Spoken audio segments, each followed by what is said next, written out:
जेण वयन जे करेन्ति भावेन अमला असंकलिठा ते हन्ति परित संसारी। बोलिए भगवान महावीर पावन चरित गुरुदेव जी। बंधु मन वच काए तब सागर को तरण में करो हमारी सहाय। जिन शासन जिन वाणी सदा जयवंत। श्रवण संग सदा अविचल मंगल हो। मुक्ति को प्राप्त श्रमण भगवान महावीर स्वामी, उनकी परम पावन कल्याणी भागवती वाणी वाचक प्रमुख श्री इंदर भूति गौतमादि गणधर भगवंत जुग प्रधानाचार्य परम पूज्य श्री सुधर्मा स्वामी जी महाराज, उनकी परम पावन पाठ परंपरा वर्तमान आचार्य ध्यान योगी परम पूज्य श्री शिव मुनि जी महाराज एवं गुरुजन सबके पावन चरण सरोजों में मेरा अनंत अनंत बार वंदना नमस्कार। उपस्थित धर्म प्रेमी सज्जनों, माताओं तथा बहनों, दुनिया के लोग कितने समझदार हैं। आप कहेंगे कैसे? ये तो चाहते हैं हमारा घर साफ हो, सारे चाहते हैं। ये चाहना तो बुरी बात नहीं है, समझदारी है, लेकिन सारे समझदार नहीं हैं, अति समझदारी। घर को साफ रखना तो चाहते हैं, लेकिन आगे समझदारी क्या करते हैं? आस पड़ोस का जितना कूड़ा कचरा है सारे अपने घर में ले आते हैं और बड़ा संभाल संभाल के रखते हैं।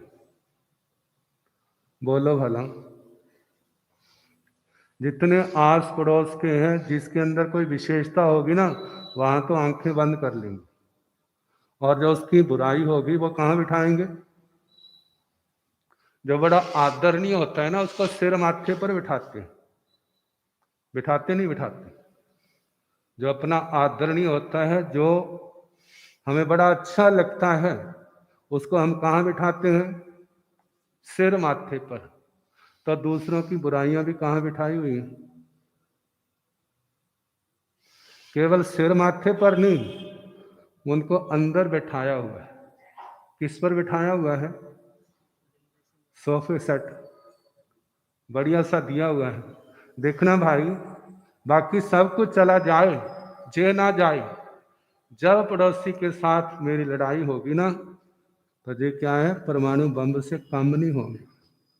उस समय क्या करूंगा? तुझे करता है, तुझे करता है, तैने ऐसा किया, तैने ऐसा किया। बस जो टेप रिकॉर्ड पर हुआ है ना, वो तो सारा सुना देगा। बाकी को उसके अंदर अच्छाई होगी, वो जब भरी ही नहीं है, फीड नहीं किया, तो कहां से आए? वो नहीं आए। तो देखो भला, हम इस आत्मा ने भी तो अज्ञान दशा में इसके अंदर क्या भरा पड़ा है? दुनिया का गंध कहां भरा है? और सोचते जब कहीं ऐसा मौका आएगा ना, तब इसको क्या करूंगा, तब इसको हवा लगाऊंगा। लेकिन ये आत्मा अपने आप को धोखा दे रहा है। कहते सोचो, ऐसी दृष्टि हमारी रहेगी, कहीं चले जाए हमारी आत्मा को शांति नहीं होगी। कहते हैं इसको, दिमाग को, अपनी आत्मा को कूड़ा घर न बनाओ। क्या बनाए? बिल्कुल साफ सुथरा घर बनाए। आप लोगों की कितनों की ये शिकायत है, महाराज कोई ऐसा तरीका बताओ हमारा मन समाई के अंदर लग जाए। समाई के अंदर लग जाए, माला के अंदर लग जाए। कहते हैं आपका क्यों नहीं लगता? आपने अपनी कमजोर जो नस है ना, वो क्या कर दी, मारे को पकड़ा दी। कहते क्यों नहीं लगता? जब घर के अंदर गंदगी का ढेर होगा तो क्या आपका मन लगेगा वहां पर? नहीं लगेगा। जब आप गंदगी का ढेर निकाल करके बिल्कुल दूर घेर आओगे और अच्छी तरह साफ कर दोगे, और जब पंखे वगैरह चला दोगे, जितने भी बुरी स्मेल के, दुर्गंध के परमाणु है, सारे के सारे क्या हो जाएंगे, बाहर निकल जाएंगे। फिर उसके बाद आपका मन लगेगा, नींद भी आ जाएगी, सब ठीक होगा। यही बात तो हमारी आत्मा के लिए, आत्मा के अंदर जन्म जन्म का कितना कचरा भरा पड़ा है, वही तो आपके मन को लगने नहीं देता। कहते उसको निकालना है। आत्मा की जो आदत है एक प्रकार से, मैं बहुत अच्छा हूं। कोई अपने आप को बुरा कहता है? ये तो कहेंगे मेरे अंदर दया बड़ी है, ये तो बोलेंगे। लेकिन मैं कितना क्रूर हूं, कितनी जब गुस्सा आता कैसी हिंसक वृत्ति आ जाती है, और कितना झूठ बोलता हूं, चोरी के लिए हाथ साफ कर लेता हूं, और दृष्टि कितनी पवित्र है। ये सारा कुछ कहां पर है? इस दिमाग के अंदर, इस आत्मा के अंदर है। संसार के भौतिक वैभव के प्रति तृष्णा कितनी है, लालसा कितनी है, सब कुछ मेरे को मिल जाए, सब कुछ मेरे पास आए और दुनिया में मेरी हुकूमत हो। कहा तो आत्मार्थी जीव अपनी हुकूमतों को छोड़ते हैं ना। नमीराज ऋषि का सुन रहे हैं, उन्होंने क्या किया? उन्होंने तो मिली हुई हुकूमत को छोड़ा। और आप लोग, नगर पालिका के चुनाव हो रहे हैं, टिकट मिलनी चाहिए, आपको नहीं। महाराज मिल जाए तो आपकी बड़ी कृपा होगी। अच्छा, आप फिर वहां पर जीतना चाहिए, हारना चाहिए? कहते मारे इतनी कृपा की है तो जे भी कृपा करो, क्या मुझे जीतना चाहिए? अच्छा, वो जीत गया। अब तो उसको भी पता चल गया हमारे के पास कोई ऐसी करामाती चाबी है। यदि इन्होंने मेरे को एमसी बना दिया है तो चेयरमैन भी बना सकते हैं। मारे आप कृपा करो तो मैं बड़ी कुर्सी मेरे को मिल जाएगी, इसमें आपकी शोभा होगी।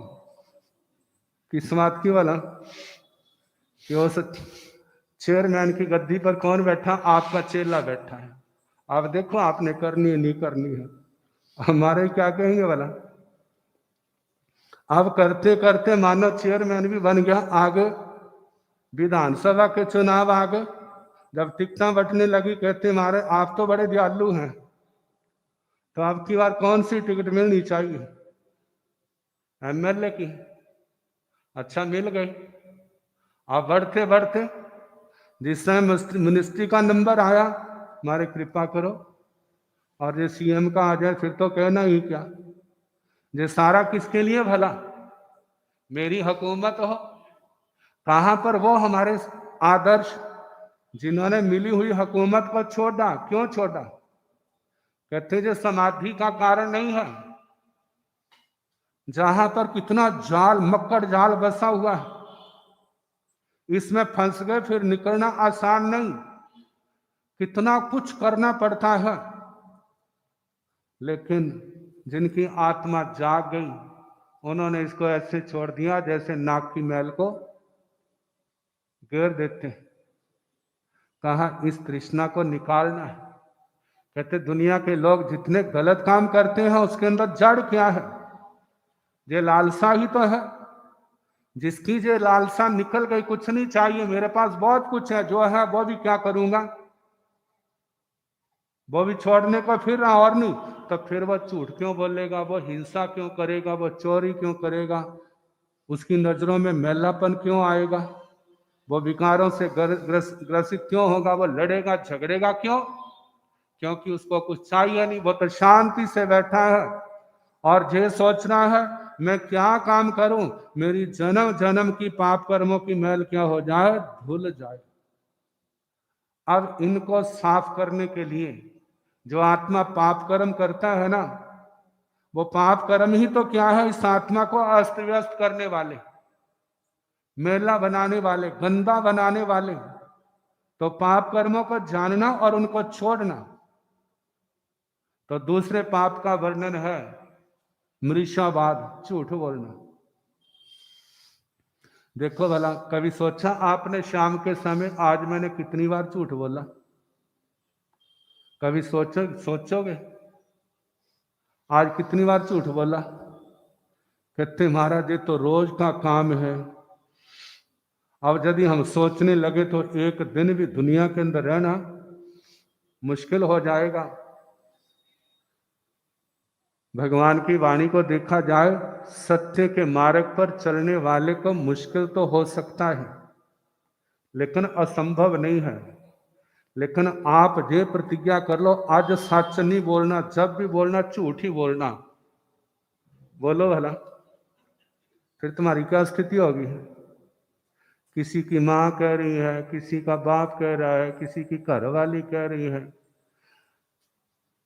खाना खा लो, भूख लगी होगी। भूख लगी है तो क्या कहोगे? कहते भूख नहीं लगी फिर मैं रोटी का दिवस किस वास्ते बनाऊंगी, थाली में किस लिए डालूंगे? टीवी देख रही बहुत बढ़िया है और उसके अंदर क्या चूहे नच रहे। कहते आज तो सच बोलना नहीं है। अब एक दिन भी निकालना उसको मुश्किल हो जाएगा। सच बोलने से कठिनाई हो सकती है, असंभव नहीं। लेकिन मिला जुला के चलते ना, सच भी बोल लेते हैं, झूठ भी बोल लेते हैं। तो जानते हैं जो दोगला व्यक्ति होता है ना, उसकी प्रामाणिकता नहीं होती और उसकी उपमा भी अच्छी नहीं होती। कहते हैं शेर मांसाहारी है, आप किसी को कह रहे तू तो शेर है, तो एकदम उसकी गर्दन क्या हो जाएगी, खड़ी हो जाएगी ना। लेकिन वो क्या यदि कह दो तू तो जानवर है, जानवर पर उसको गुस्सा आ जाएगा, शेर पर गुस्सा नहीं आएगा। अब शेर की उपमा से क्यों? क्योंकि वो मर्यादा में है। मांसाहारी है तो मांसाहारी पर रोटी नहीं खाएगा, लेकिन जो मांस भी खा लेता है रोटी भी खा लेता है, उसकी उपमा दो भला। ऐसा कौन है जो मांस भी खा लेता है रोटी भी खा लेता है? बिल्ली। कहो भला किसी बहन को बिल्ली है तू।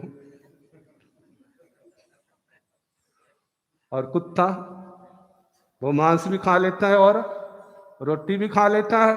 कहो भला किसी भाई को तू कुत्ता है, क्या होगा भला? मतलब ऐसे व्यक्ति की कोई उपमा लेने के लिए तैयार नहीं है। तो कहा ऐसे दुनिया तो ऐसे चला रहे हैं दुनिया के लोग, इसलिए सब कुछ है फिर भी आत्मा को शांति नहीं है। शांति चाहिए उसके लिए बड़ा त्याग करना पड़ता है, संघर्ष करना पड़ता है। राजा हरिश्चंद्र को तो राय तक छोड़ना पड़ा था, रानी भी बिक गई, स्वयं भी बिक गए, लेकिन क्या नहीं छोड़ा? सत्य नहीं छोड़ा। ये धर्म बलिदान मांगता है। एक व्यक्ति कहता है मैंने मांस खा लिया लेकिन अपना धर्म नहीं छोड़ा। कहते मैंने झूठ भी बोल लिया लेकिन अपना धर्म नहीं छोड़ा। सारे दुनिया के काम क्या कर दिए, गिना दिया, और कहता है मैंने अपना धर्म नहीं छोड़ा। जब सारे सातों कुव्यसन आ गए, दुनिया भर के पाप आ गए, कहते भाई अब तू बता तेरा धर्म क्या है? कहते निम्न जाति वाले का जूठा नहीं खाना। क्या नहीं खाना? उसका जूठा नहीं खाना। कहते हैं उसका जूठा खा लेगा तेरा पतन नहीं होगा। किसी का जूठा खाने से तेरा पतन नहीं होगा, लेकिन जो तेने काम गिनाए हैं ना, जे तेरे को कभी संसार से उठने नहीं देंगे। तेरी आत्मा क्या होगी? जन्म के बाद मरना, मरने के बाद जन्म, दुख ही दुख, दुख ही दुख होंगे। कहीं तेरी आत्मा को शांति नहीं मिलेगी। कहते जूठा खाने से किसी का धर्म बिगड़ता नहीं है। जो हो सकता है किसी के अंदर इन्फेक्शन होगी तो वो बीमार हो जाए, वो बीमारी आ जाए, लेकिन आत्मा का पतन नहीं है। आत्मा का पतन कब होगा? आत्मा का पतन तब होगा जब जो हिंसा, झूठ, चोरी, व्यभिचार, परिग्रह, क्रोध, मान, माया, लोभ, राग, द्वेष, लड़ाई, झगड़े, जो 18 के 18 पाप जो है, जब इनका सेवन करेंगे, जितना सेवन करते जाएंगे आत्मा नीचे गिरती जाएगी। तो बात चल रही है अपनी को प्रमाणिक बनाना। सत्यवादी प्रमाणिक बनता है, झूठा प्रमाणिक नहीं बनता। सत्यवादी प्राय भी है तो लोग उसका विश्वास करेंगे, और झूठा अपने घर का भी है तो। और जिस समय